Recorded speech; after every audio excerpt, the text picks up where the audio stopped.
Don't really pay much attention to how much attention we get or the offense gets. It's just it definitely takes a full team to win, and when you have an offense and a defense that are able to both go out and win games, and when our offense isn't clicking, for the defense to be able to step up, it's definitely a great feeling for us, and it definitely shows that the offense is able to trust us, and we're definitely able to trust them. Whenever we're not clicking, they're able to put up a lot of points and be able to score fast. So it's definitely good for us to come together as a team like that. What do you remember from that Florida State game last year? I think you put over 600 yards of total offense. Have you watched that film at all, or is that game not even enter your mind?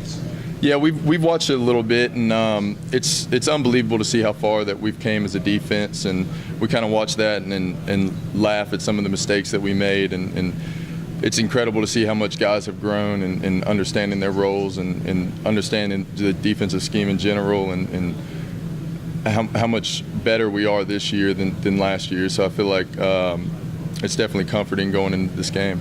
I'm curious, being at home and they have a freshman quarterback, although Coach Clemson's not playing as a freshman, is it an opportunity maybe for you guys to rattle a young kid who's never played on a stage like this? And you guys talk about how you're trying to get to him, make him feel the pressure and feel the environment? I definitely feel like there is an opportunity to rattle him, but from what we've seen of him, he's extremely poised and definitely doesn't play like a freshman. He plays like an upperclassman or a senior. So from what we've seen, we haven't seen that weakness from him, but there's definitely a chance that the fans will be able to get loud enough and disrupt their communication. But from what we've seen, he's a great quarterback all the way around. Spence, when did you see this change? I mean, what you said, what Dabo said to us about how, you were watching video of the Florida State game, he just had to turn off because he just got so pissed off. From then to there, when did you start seeing people?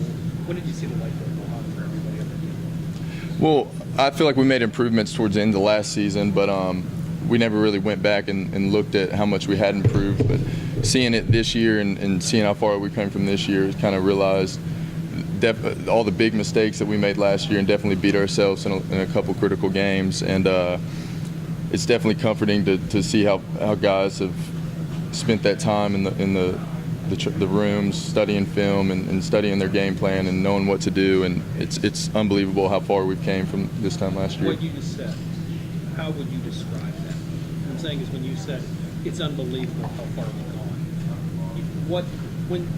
in real time, what do you see happening now with the 11 of you that didn't necessarily happen?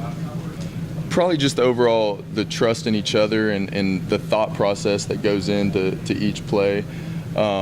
You can see guys on film now going through their checks pre-snap and reading their keys and going through that mental checklist and making the adjustments and the audibles and the checks that need to be made, and everyone working collectively together, and it's definitely improved from last year.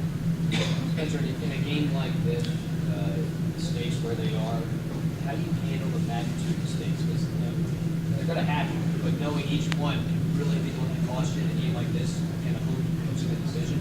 How do you sort of keep guys composed and handling those types of moments? You just got to have that next play mentality, good or bad.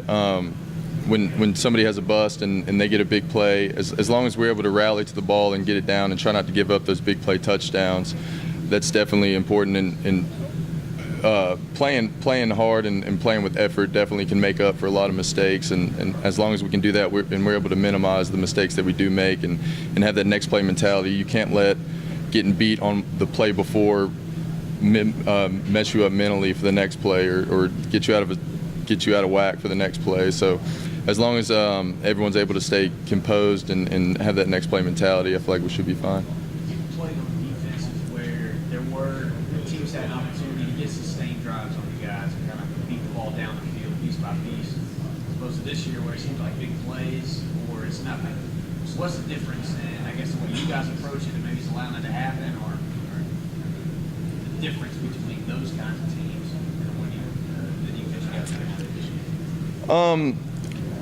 I'm not really. I think that our defensive line has done a great job of being able to get pressure on the quarterback, and there's the few teams that this year that have been able to put together consistent drives. It's just mainly been mistakes that we've made. It'll be one guy on a certain play, and they're definitely not costly mistakes, but it's enough for them to get a first down and be able to gain a little momentum. And I would rather give up a long drive and that's full of a lot of plays and run time off the clock than give up a first play touchdown or something like that. But as long as we don't give up the big play touchdowns, and it's okay if they're able to drive the ball down the field and get a couple first downs, and as long as if we can force them to try to kick a field goal, and we've showed that we have the what it takes to block those field goals, and definitely the personnel that we need, and so I'm not really sure where to go with it, but just as long as we don't give up those big play touchdowns and play with that effort and swarm to the ball, that we should be fine. Well, you kind of describe that like a money ball thing, right? That, I mean, if you make people, if it takes somebody 15 plays to get 80 yards as opposed to 3, chances are sooner or later the offense is going to screw up and give you back the ball, right? I mean, your odds over time are much better. Yeah, exactly. Game day coming here for the second time. What does it say about this program and how much it's grown since Dabo's gotten here? I mean, twice in 1 year college game day. I got to imagine even you're a little humble. Yeah, definitely. I think that ever since I've been here, it's incredible to see how the strides that this program has taken and the recruits and all that we've been able to get and the national recognition and that, and to be able to play for game day twice in one season is it's extremely special when you get to do it once, and for them to be able to come here twice throughout this is only our 7th game. It definitely speaks a lot for Clemson and how far we've come in the recognition and the consistency that we've been able to build. There's crazy signs they sometimes have on game day. I know you can't make one or get out there in the crowd, but if you could make a crazy sign, have you thought about maybe what you would put on it? I actually haven't. I'm not sure what I would put on there. I don't know if I'd take the time to actually create one of those signs, but it's definitely entertaining to see what some of the guys come up with and be able to see it on TV and see the signs in the background. It's definitely amusing. What was your favorite one? Georgia game, just out of curiosity. Do you remember one of those? I enjoy the ones that it's just a big face. You can tell it's one of their friends, that they just hold up a big billboard face of them, and you can know that all their friends are just kind of laughing at them and making fun of them. That's always a funny face. You feel like you made it if one of the kids has a face of you in the game this week? I don't know what I'd do. I'd probably wonder where he got the picture, and I'd definitely try to look into it and see who it was holding it up. But that would definitely be pretty amusing. Going with that real quick, just the atmosphere with those like your fans here Saturday night. You know, Coach Shuey was able to that. You know, it's a tough place to play, obviously with the noise. And what do you think the fans will add to this game, especially from either noise, trash talking? What do you think? I think it's definitely the noise that affects a lot of people. When you're not able to communicate with the other guys on their offense, it'll definitely get loud when we're on defense. And when you're able to communicate, I was talking to Logan Thomas from Virginia Tech at the ACC thing, and he was saying about how when they played here a couple years ago, he was trying to get the center to snap the ball, and he just didn't hear him. So it's definitely something that can disrupt their communication and definitely get you off whack and missed assignments or something like that. So the fans definitely add that extra element.